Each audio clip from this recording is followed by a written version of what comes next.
notre bulletin d'information en matière d'immigration canadienne. Je vous présente les nouvelles aujourd'hui avec notre collègue Eloy Mariotegui. Bienvenue Eloy, comment ça va aujourd'hui? Oui, bonjour, très bien. Merci Cathy. Très content d'avoir cette nouvelle vidéo YouTube avec l'audience de Capic.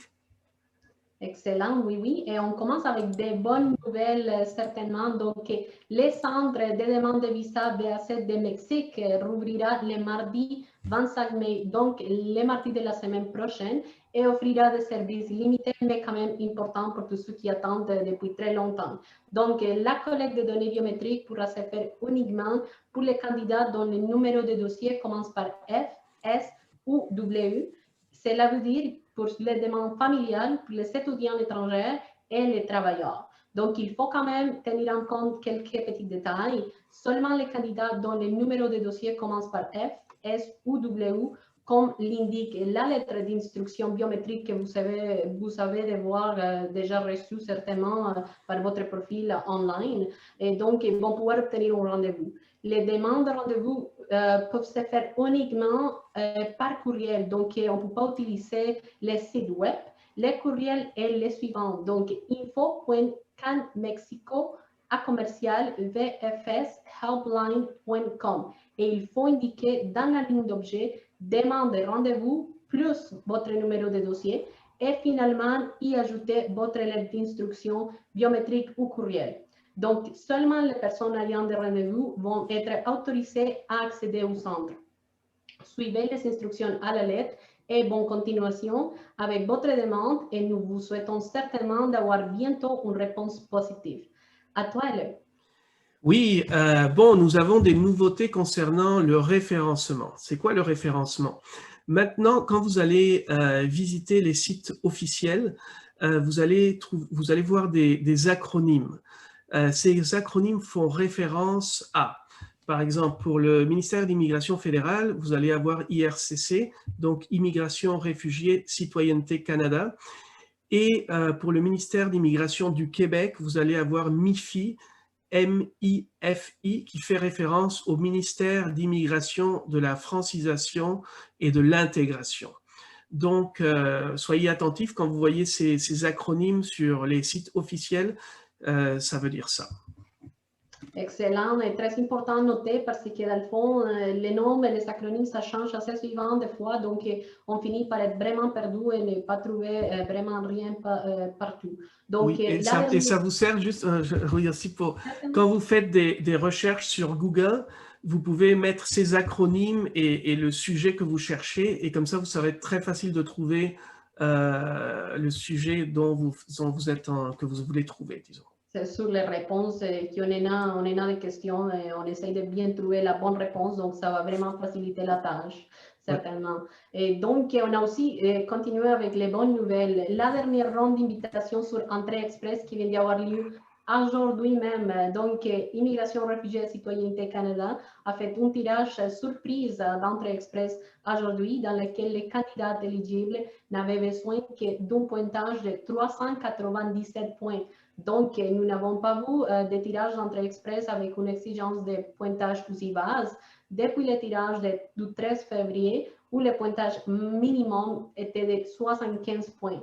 Donc, IRCC a invité 1842 candidats qui pourraient être admissibles à la résidence permanente dans le cadre de la catégorie expérience canadienne. Donc, les candidats qui avaient obtenu le pointage minimal de 397 points n'étaient invités que s'ils avaient soumis leur profil d'entrée express avant le 24 avril 2021 à 8h09 hors de l'Est. Donc, si vous l'avez fait après, vous vous demandez pourquoi vous n'étiez pas invité, mais c'est parce que c'était juste ceux qui ont fait les dépôts avant cette date et cette heure. Mais il reste que ça avance bien, que le pointage continue à diminuer et qu'on a de bons espoirs pour tous ceux qui se trouvent ici à l'intérieur du Canada et qui désirent bien sûr finir et faire leur processus de résidence permanente bientôt. Donc, qu'est-ce qui se passe avec les demandes, Eloy, concernant ceux qui ne peuvent pas trouver des documents ou qui ne peuvent pas finir ou faire la biométrie, donc à cause de la COVID, certainement, qu'est-ce qui se passe maintenant? Oui, bon, qu'est-ce qui se passe? Donc, les personnes qui ont raison de la COVID ne peuvent pas soumettre un document. dans une application fédérale. On parle de quel type de document? Par exemple, les données biométriques, l'examen médical, le certificat de police, entre autres.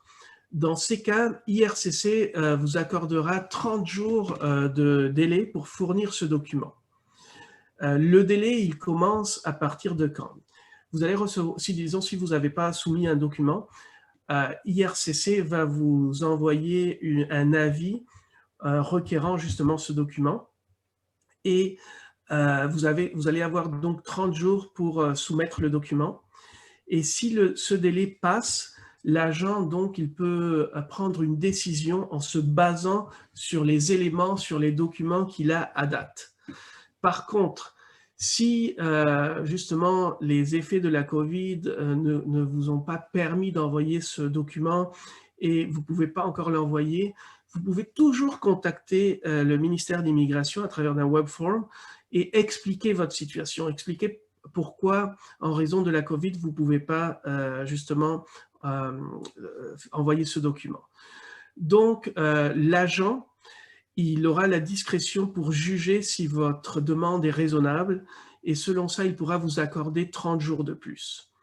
Donc, on peut voir qu'il y a beaucoup de flexibilité de la part du ministère de l'Immigration fédérale et donc toujours expliquer votre situation pour que l'agent puisse utiliser sa discrétion et vous donner plus de temps. Nous avons aussi des nouveautés concernant les demandes de résidence permanente des aides familiaux. Là, ce message est donc pour les personnes qui remplissent le critère de ce programme d'immigration, donc ceux qui ont complété toutes les heures d'expérience de travail au Canada et donc vont soumettre une demande de résidence permanente à travers du programme des aides familiaux. Pour eux, le ministère de l'Immigration fédérale promet que 6 000 demandes de résidence permanente seront traitées au cours de l'année 2021. Donc là, c'est une bonne nouvelle parce que ça va bouger. C'est des personnes en fait qui sont en train d'attendre pour acquérir leur résidence permanente, pour faire venir leur famille. Donc c'est une très bonne nouvelle pour eux. Excellent, bien sûr que oui, tout à fait de bonnes nouvelles concernant les délais des documents et tout. Important de ne pas oublier de communiquer constamment avec Immigration Canada et de faire des notes sur votre calendrier ou quoi que ce soit. Mais n'oubliez pas surtout de communiquer pour informer que vous n'avez pas accès à certains documents. Ne laissez pas le temps passer sans faire ce type de communication parce que dans le fond, sinon, il pourrait être pris comme que vous ne voulez pas continuer avec votre demande ou votre demande pourrait être considérée incomplète et donc refusée ou retourner quoi que ce soit la situation. Donc, il est important quand même de garder contact et de bien informer Immigration Canada de qu'est-ce qui se passe et pourquoi vous ne pouvez pas accéder à certains documents ou envoyer des documents aux autres. Donc, aussi, on continue avec la frontière terrestre entre le Canada et les États-Unis, que malheureusement, elle continuera à être fermée au moins jusqu'au 21 juin 2021. Et on s'attend que ça s'assouplit un peu bientôt parce que quand même, il y a des conversations entre les deux gouvernements et qui avancent bon train afin de déterminer comment et quand sera la réouverture de la frontière. Donc, c'est sûr qu'on ne va pas voir le voisin très bientôt, mais je pense que d'ici septembre, si tout se passe bien, on va voir quand même des bonnes nouvelles concernant cette frontière et tout ce qui vient avec pour tous les gens qui sont involucrés, qui attendent patiemment la réouverture pour venir ici et pour aller là-bas aussi quand même. Parfait. Nous avons donc des nouvelles aussi en ce qui concerne les vols de passagers commerciaux ou privés en provenance de l'Inde et du Pakistan. Pendant 30 jours à compter du 21 avril 2021, il y a eu une suspension des vols en provenance de ces deux pays. À date, nous ne savons pas si le gouvernement va continuer cette suspension de vol. Néanmoins, nous savons que Air Canada a décidé de continuer à suspendre tous les vols d'avions Air Canada en provenance de ces deux pays jusqu'au 22 juin 2021. Donc, il n'y aura pas des avions d'Air Canada jusqu'à cette date-là qui proviennent de ces deux pays. On ne sait pas qu'est-ce qui va se passer du point de vue du ministère. OK, oui, ça continue. On continue à être vraiment patiente en termes de toutes ces fermetures, annulations de vols et tout ça qui implique beaucoup de changements et beaucoup certainement d'incertitudes pour plusieurs. Il reste à voir comment ça va s'améliorer au fur et à mesure qu'on continue à avoir plus de gens vaccinés ici et ailleurs, certainement dans le monde.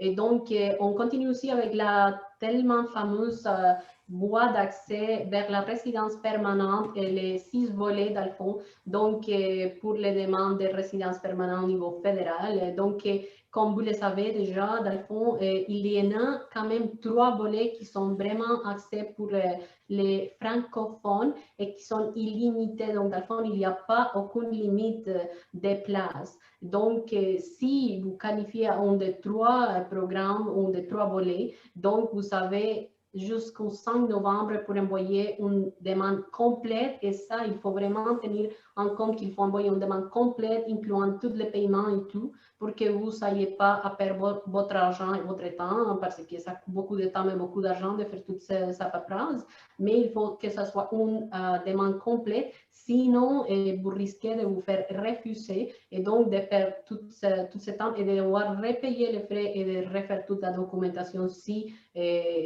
ça vient à expirer, donc dans le fond. Il reste encore des places pour les volets anglophones, dans le fond, disponibles pour les 2 volets ciblant les personnels de soins de santé et aussi les autres professionnels essentiels non francophones. Malheureusement, pour ce qui concerne les étudiants internationaux anglophones, il ne reste plus de places. Les places ont été comblées assez rapidement quand même, mais il reste beaucoup de places. Donc, n'oubliez pas de réviser si vous qualifiez et bien sûr d'envoyer une demande complète avant le 5 novembre 2021. Donc, quand même, des bonnes nouvelles de ce côté-là. Et en parlant des programmes, des nouveaux programmes, on parle aussi de 3 programmes pilotes d'immigration permanente du Québec qui ont ouvert quand même récemment. Donc, les programmes pilotes d'immigration permanente des travailleurs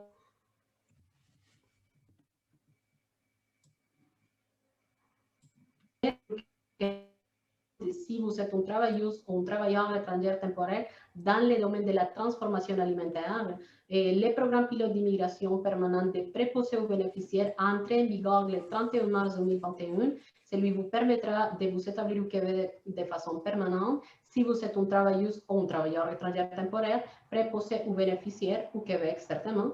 Et finalement, le programme pilote d'immigration Québec des travailleurs du secteur de l'intelligence artificielle, des technologies de l'information et des effets visuels, entré en vigueur le 22 avril 2021, vous permettra de vous établir au Québec de façon permanente si vous êtes un travailleuse ou un travailleur étranger ou bien un diplômé du Québec dans ces domaines-là. Et si vous souhaitez immigrer au Québec dans le cadre d'un des 3 programmes pilotes d'immigration permanente, vous devez présenter votre demande en utilisant la plateforme Arrima qui est devenue si fameuse et utilisée par tout le monde qui a besoin de faire les choses en ligne comme nous et que ça va beaucoup plus vite. Donc, qu'est-ce que c'est Arrima et là, comment ça fonctionne et quel programme on peut vraiment, parce que ça ne touche pas tous les programmes dans le fond, mais une grande majorité en ce moment certainement fonctionne avec la plateforme. Donc, comment ça fonctionne? Oui, en fait, le ministère de l'Immigration du Québec, le MIFI, fait la promotion de l'utilisation de cette plateforme. Arrima, en fait, c'est quoi? C'est une plateforme qui permet de mieux arrimer l'immigration aux besoins du marché du travail québécois. Donc, disons du point de vue utilisateur, qu'est-ce que ça veut dire? Qu'un travailleur qualifié, éligible au programme régulier des travailleurs qualifiés, peut soumettre une déclaration d'intérêt pour s'installer de manière permanente au Québec et ainsi chercher une invitation de la part du ministère. Donc, c'est à travers de Arrima que ça se passe. D'un autre côté, les personnes éligibles au PEC, au programme d'expérience québécoise, ou au programme pilote, ce qu'a fait référence Cathy, eux, ils peuvent soumettre leur demande de sélection permanente à travers de la plateforme Arrima. Aussi, on a les étudiants étrangers. Les étudiants étrangers, ils peuvent soumettre les pièces justificatives de leur demande de CAQ, Certificat d'acceptation du Québec, à travers la plateforme Arrima. Nous avons aussi les détenteurs de CAQ ou de CSQ, c'est-à-dire Certificat de sélection du Québec, qui ont aussi un numéro d'identifiant IRCC, un UCI en anglais.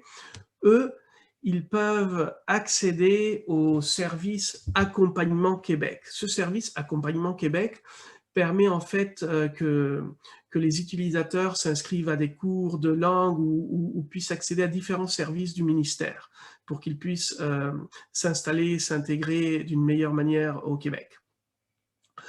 Nous avons aussi du point de vue des employeurs. Okay?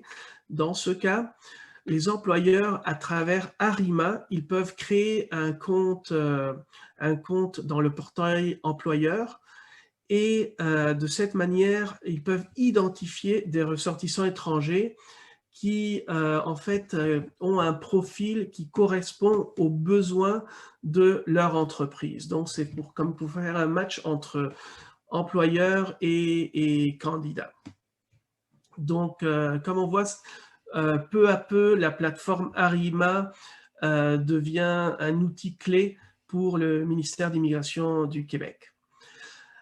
Nous avons aussi, je voudrais en fait vous partager un site web, une page où vous pouvez trouver des informations sur les différents programmes d'immigration au Québec, aussi sur comment vous installer au Québec, sur comment vous intégrer à la société québécoise. C'est une page en fait du ministère qui est quand même pas mal, qui est vraiment claire et qui a tout type d'informations et vraiment bien expliqué. Donc, ce site web est www.quebec.ca /immigration. Je vous invite à visiter ce site, vous allez trouver beaucoup d'informations très pratiques. Ah, et un autre point, ça c'est pas du Québec, mais c'est plutôt fédéral. Pour les personnes qui faisaient une requête d'exemption en matière de voyage, c'est-à-dire quelqu'un qui voulait visiter un membre de la famille, soit canadien, résident permanent ou résident temporaire. Avant, la demande d'exemption se faisait par courriel électronique.